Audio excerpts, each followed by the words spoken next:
दर्शकवृन्द आज हामी यो किराँत राईहरूको चाहिँ एउटा तपाईँको साकेवा भनेर जुन तपाईँहरूले पूजा गर्दै आउनुभएको त्यो मैले स्थापना कालको पनि देखेर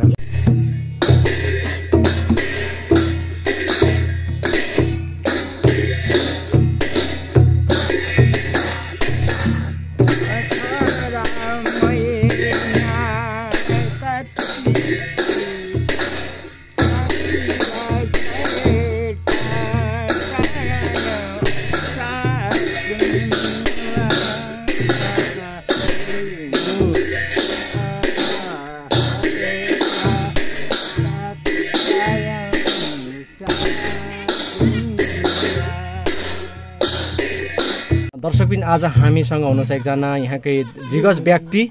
विशेष गरी तपाईँको नाम के पो वर्ण सरी दर्शकबिन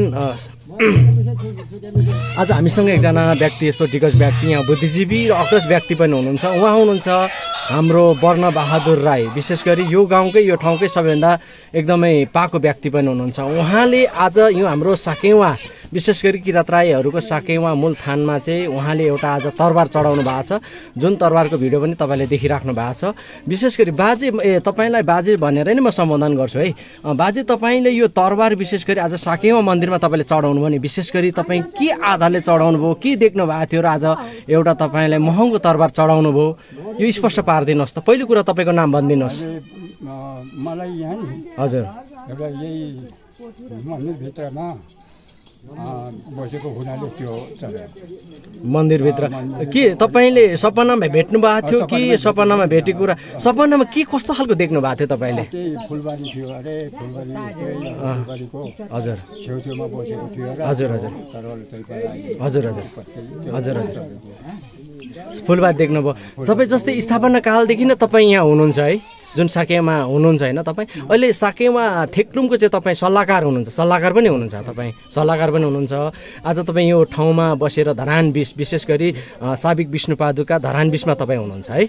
र आज तपाईँ यो चढाउनै पर्ने भने एउटा सपनामा चाहिँ कस्तो खालको फुलबारीभित्र तपाईँ घेरेर राखेको थियो यही साकेमा ठानभित्र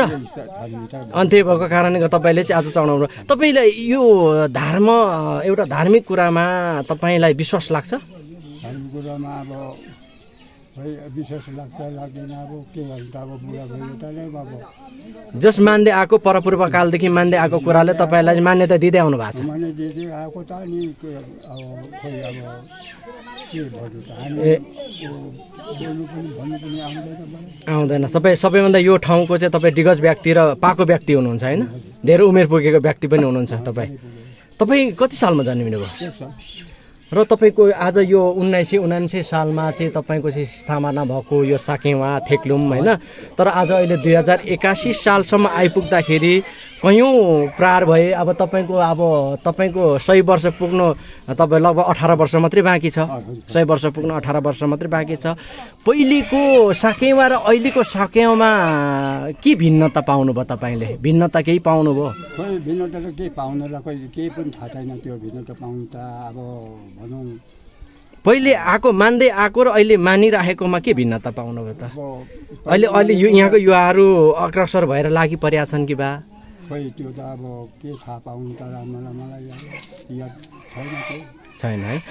अब तपाईँ धरानको एकदम सहरको नजिक हुनुहुन्छ विशेष गरी धरान उपमहानगरपालिकाको तपाईँको चाहिँ एकदमै नजिक एउटा विकसित सहरको चाहिँ तपाईँको नगरपालिकाभित्रै तपाईँ हुनुहुन्छ तर आज धरान उपमहानगरपालिकाको पनि यो एकदमै विकट विष्णुपादुका जुन साबिक विष्णुपादुका थियो हाल अहिले तपाईँको उपमहानगरपालिकामा जोडिसकेपछि वडा नम्बर 20 रह्यो तर अहिले सेवा सुविधा सरकारले दिनुपर्ने कुराहरू विधि विधान पास गरिसके पछाडि पारित गरिसकेपछि यहाँ सेवा सुविधाहरू के त्यस्तो पाउनु भएको छ के सरकारले सेवा सुविधाहरू केही दिएको छ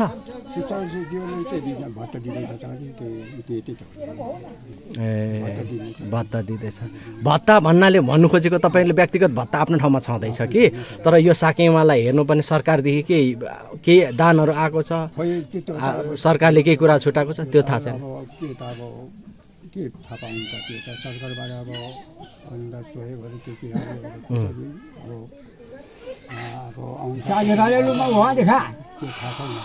थाहा छैन ल अब तपाईँले सपनामा देखेको कुरालाई आज तपाईँले चढाएर छोड्नुभयो। हामी देखेको कुरा अनुसारले साँच्ची यो तपाईँले एउटा कुरा पनि सोध्न चाहेँ,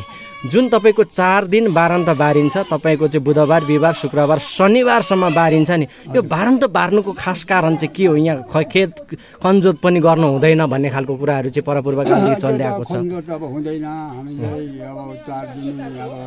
आज बुलाएर बिचाएर सुकाएर सञ्चारबारसम्म खनजोत गर्नु हुँदैन। अब यो खनजोत गरियो भने हानि नोक्सानी हुन्छ त? हानि नोक्सान हुन्छ कि न, अब हुनु पनि सक्छ, किनभने अब पहिले परम्परादेखि अब पिता पुर्खादेखि चाहिँ भइआएको देवी देवताहरू मानिलिएकोमा अलिकति उनीहरू उसमा अलिकति त्यो गर्यो भने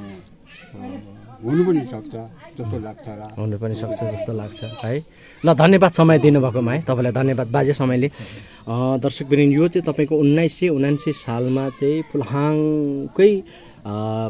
उहाँहरूकै उसमा चाहिँ गढमा कुलमा चाहिँ भेटिएको यो जुन तपाईँको एउटा सेतो भाले, जुन हामी त्यहाँको साझे भाले भनेर चिनिन्छ, सेतो भालेलाई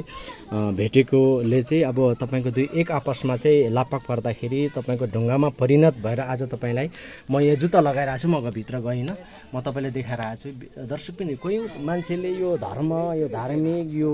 देवी देवता हुनु गलत हो भनेर भनिरहेछन्, तर यो वास्तविक यहाँ यति कुरा छ कि जुन कुरा हामी देख्न पाउँछौँ आज त्यही एउटा मान्यता राईहरूले मान्यता गर्दै आएको, आफ्नो पितृ पुर्खादेखि नै चलन चल्ती गर्दै आएको कुरालाई चाहिँ उहाँले चाहिँ एउटा